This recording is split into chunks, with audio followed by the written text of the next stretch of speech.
Hello everybody, and welcome to today's video on Presoteric.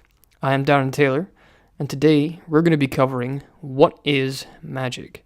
Very basic topic, beginner stuff, but essential to go over. So without any further ado, let's just jump straight into it.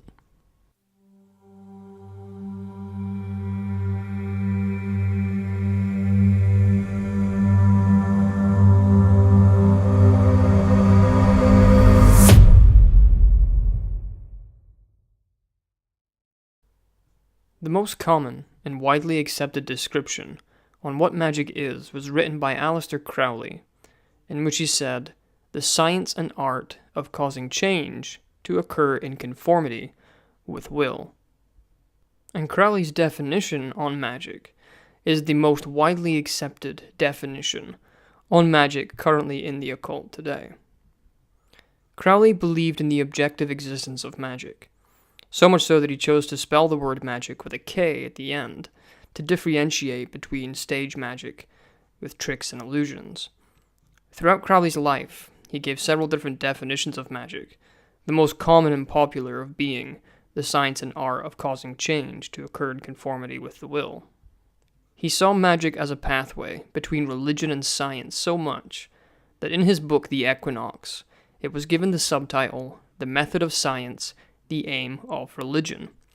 In this book, he expressed a positive sentiment towards science and the scientific method, urging magicians to keep detailed logs of their magical work.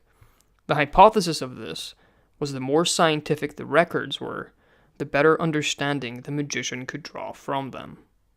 What I personally love about Crowley and his work is that he did not see magic from the perspective that it was a past and primitive practice, but rather believed it had to be adapted and tailored to suit the new age of science. This same concept has been applied in all of my work. I believe that while it is necessary for us to acknowledge history and the old ways of spirituality and magic, at the end of the day we need to bring them into the future as we grow, society grows, and technology grows. With this, we do not just repeat history, but create it. We do not just learn the old ways, but refine them and improve them. Many magical practitioners want to practice ancient magics, but you'll find that there are few who want to invent newer and better ways to achieve those same results, through learning more about the old and bringing them into the new. However, that's really a topic for another video. In this video, we're going to focus primarily on just what magic is. In Crowley's definition of magic, he implies that magic is very mundane. You take the quote, "the science and art of causing change to occur in conformity with will," and ask yourself how many things that applies to. It seems to suggest that magic is ultimately a very mundane thing, and I tend to fully agree with this. When you observe the processes of what happens in ritual, and you look at the processes of things we do on a daily basis that we don't consider magic, they're very much the same process, with very minor differences, and we can go over what they are in just a moment. But overall, magic itself is very, very mundane. Now, in order for me to explain this fully, it's important that you have some background knowledge of some other basic principles which help tie all this together. But in order for me to do that, without making this a 50-minute long video, is going to be very difficult. So what I'm going to do is I'm going to make a statement here that I will cover in more depth in a future video, and we can just work based off of that initial statement. So I'm going to state that all magic is psychological in nature, and when you understand the process of what happens in a ritual and what causes it to work in the way that it does, and then you compare that to what we're doing on a mundane day-to-day basis, you begin to see just how mundane the processes of magic really are. And this will give us some insight into when and where magic is actually happening. So I'm going to make the statement that all magic is psychological in nature. All of magic is simply the mind. And that comes part into my definition of magic. Magic simply is the mind. But let's get into a bit more detail than that. When a magician goes into a ritual, regardless of what that ritual is for, regardless of which tradition they are doing that ritual in, They are attempting to impress an idea from their conscious mind into their subconscious, to then allow their subconscious to process that intention and then manifest it in their environment, in their life. That is the simplest explanation for the process of ritual. The magician is psychologically using their mind to impress an idea, which then becomes a physical manifestation. So let's think about that process. The conscious mind impresses upon the subconscious, and then the subconscious produces a result. First of all, it all begins with thought, and it ends with a physical manifestation of some sort.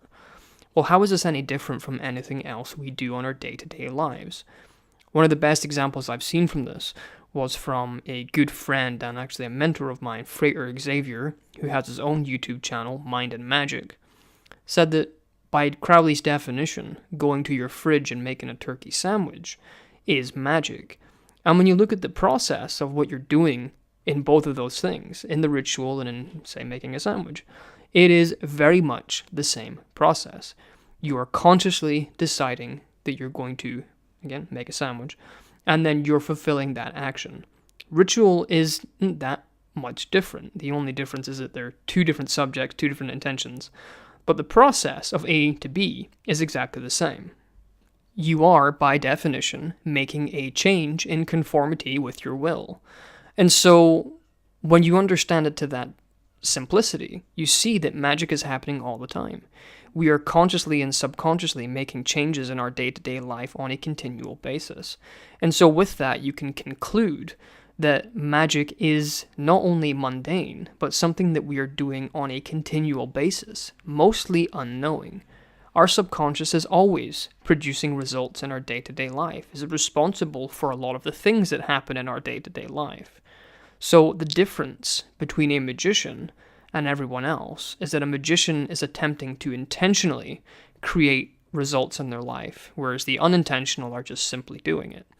The magician is attempting to maintain a level of control over what they're manifesting in their life, whereas everyone else is just allowing that to happen naturally. Now, obviously, there's a lot more detail that goes into this, but that is the main gist of it. That is the main difference between a magician and someone who's just living their life. And the processes are very much the same. The only difference is that one of them is more deliberate, and one of them is just something that happens in the background, is happening on a continual basis in the background.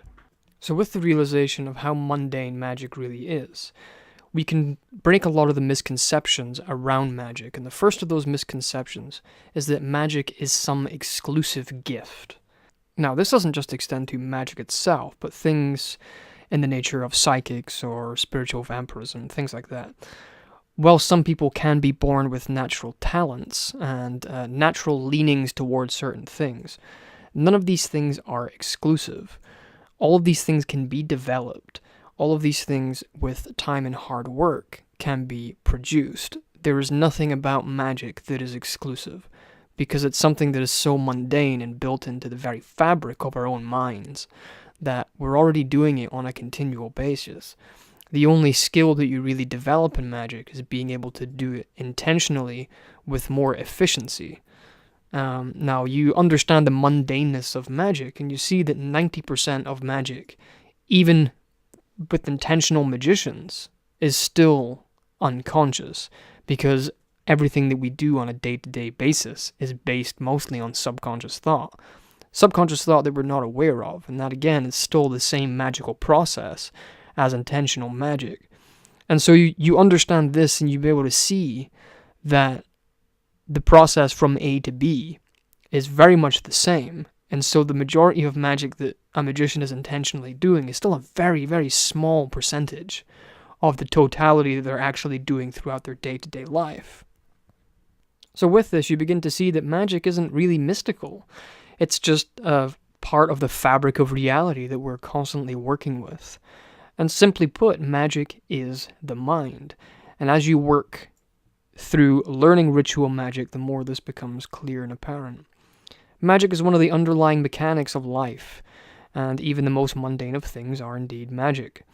Now, Crowley's descriptions of magic, he suggests that magic is action. And while this is true, it is, however, slightly misleading. Magic isn't just action, but it's also thought and emotion, and anything that kind of contributes to that subconscious actions that we make on that continual basis. They play into every single thing that we do, everything that we believe, everything that we say, our behavioral patterns. All of that is built on that same fabric. Now, this comes to another very important thing that should be glaringly apparent from what we've just gone over, is that you don't have to be aware of magic, nor does it need to be intentional for you to do it. The majority of magic is unintentional, and the only difference between a magician and everyone else is that the magician is aware of and involved with his or her magic, and even then it's still on that very, very small level. So the misconception that all magic is based on intention. No, intention is conscious thought, and a lot of what is happening in our lives is completely subconscious. And one of the best ways to grasp a deeper understanding of this is with a quick example I use with breathing. We breathe most of the time completely unconsciously. We're not aware that we're doing it. Our subconscious is completely in control. And we do that for most of our entire lives, unless you're into meditation, in which case you'll have a more conscious control over it. But for the majority of the people, 100% of the time, their breathing is completely subconscious. Now, try and do that consciously. For a whole 4 hours, try and consciously control your breathing, completely consciously without letting your subconscious take over. It's not that easy. It's quite difficult because you're so used to allowing your subconscious to take over. Now, can you imagine trying to consciously take care of your breathing for the rest of your life? Well, that's kind of like what doing your magic is. Even if you wanted to take control of it as much as possible, you're going to be limited in that aspect, because the majority of it is built into the subconscious aspect. Now, without going too deep into these different examples, let's just sum it up into a nice, easy explanation. All magic is psychological in nature, at its core. Extensive rituals and magical tools and the exaggerated psychodrama does have its place. However, it is not essential. The greatest magicians perform magic anytime and anywhere within our own minds. Every magician, no matter how advanced, is using their mind psychologically to manifest results and change. The element of practice is so deep that it remains true regardless of which tradition that you're practicing. And so really, being a magician is essentially just being your own best psychologist. And by doing that, you can get some very great results. You can create a real lasting benefit in your life and generally increase your quality of life. And that's one of the reasons why I feel magic is such a valuable asset, is because we can use it to benefit our overall quality of life. And who doesn't want to live just a little bit easier? Now, we've talked quite a bit in this video about how mundane magic is, and so a lot of people, when I speak to them about this, say, well, what is then the point of magic? What is the point of doing ritual magic if the 90% of it is mundane? Well, ritual magic gives us a way to actively interact with our life and our environment. We have the tools in our own mind to make great changes in our lives and, as we said, to create an overall better quality of life.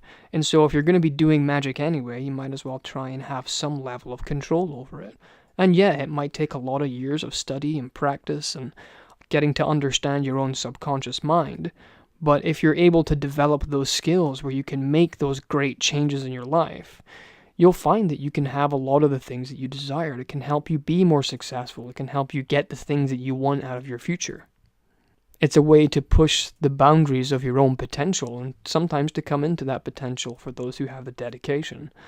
And so this video has just been a very simple, in a nutshell, what magic is in the most scientific way that I can possibly put it for you. So next video, we're going to go into some of those other principles that are going to tie a lot of this together. One of the biggest issues I've came across in trying to describe these individual concepts is that often they tie into other concepts to rely more information into how it all fits together. It's like a tapestry. It's very difficult to see the whole picture with just a few individual pieces. You have to piece them together to get that entire picture. So over the next few weeks and the next handful of videos, we're going to start putting those pieces together and giving you a real idea of what that picture looks like. So I'm not going to go on for too much longer. I'm going to leave it here. I want to thank you guys for watching. I hope you enjoyed this video. If you enjoyed it, hit that like button, hit that subscribe button, leave a comment down below with your thoughts, and until next time, stay awesome.